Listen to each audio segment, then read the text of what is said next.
Judges chapter 19.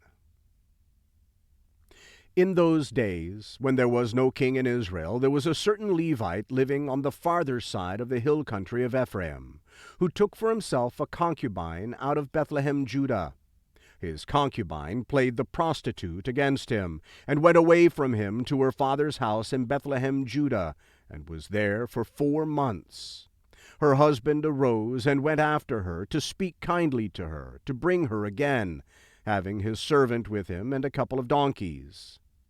She brought him into her father's house, and when the father of the young lady saw him, he rejoiced to meet him. His father-in-law, the young lady's father, kept him there, and he stayed with him 3 days. So they ate and drank and stayed there. On the 4th day they got up early in the morning, and he rose up to depart.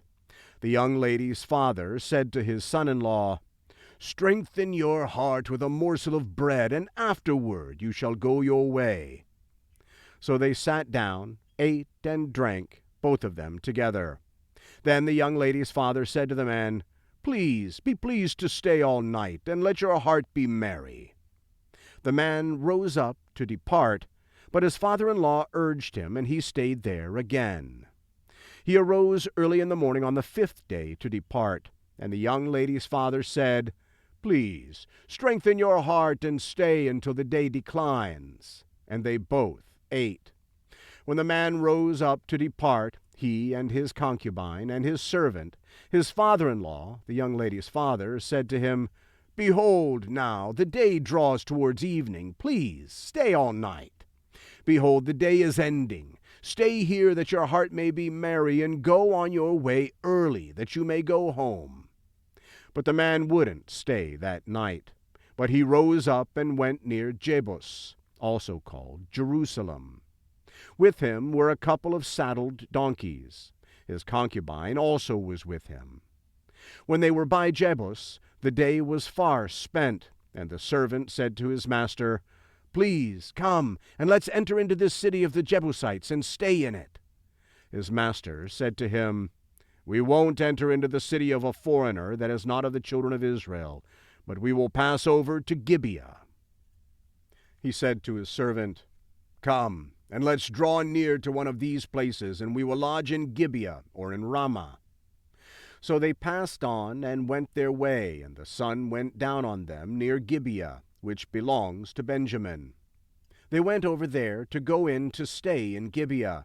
He went in and sat down in the street of the city, for there was no one who took them in to his house to stay. Behold, an old man came from his work out of the field at evening. Now the man was from the hill country of Ephraim, and he lived in Gibeah, but the men of the place were Benjamites. He lifted up his eyes and saw the wayfaring man in the street of the city, and the old man said, "Where are you going? Where did you come from?" He said to him, "We are passing from Bethlehem to Judah, to the farther side of the hill country of Ephraim. I am from there, and I went to Bethlehem, Judah. I am going to the Lord's house, and there is no one who has taken me into his house. Yet there is both straw and feed for our donkeys, and there is bread and wine also for me and for your servant, and for the young man who is with your servants. There is no lack of anything." The old man said, "Peace be to you. Just let me supply all your needs, but don't sleep in the street." So he brought him into his house, and gave the donkeys fodder. Then they washed their feet, and ate and drank. As they were making their hearts merry, behold, the men of the city, certain wicked fellows, surrounded the house, beating at the door. And they spoke to the master of the house, the old man, saying, "Bring out the man who came into your house, that we can have sex with him." The man, the master of the house, went out to them, and said to them, "No, my brothers, please don't act so wickedly, since this man has come into my house. Don't do this folly. Behold, here is my virgin daughter and his concubine. I will bring them out now. Humble them, and do with them what seems good to you, but to this man don't do any such folly." But the men wouldn't listen to him. So the man grabbed his concubine and brought her out to them. and they had sex with her and abused her all night until the morning.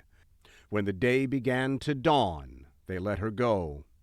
The woman came in the dawning of the day and fell down at the floor of the man's house where her lord was, until it was light. Her lord rose up in the morning and opened the doors of the house and went out to go his way. And behold, the woman, his concubine, had fallen down at the door of the house with her hands on the threshold. He said to her, "Get up, and let's get going." But no one answered. Then he took her up on the donkey, and the man rose up and went to his place. When he had come into his house, he took a knife and cut up his concubine, and divided her limb by limb into 12 pieces, and sent her throughout all the borders of Israel. It was so that all who saw it said, "Such a deed has not been done or seen from the day the children of Israel came up out of the land of Egypt to this day. Consider it, take counsel, and speak."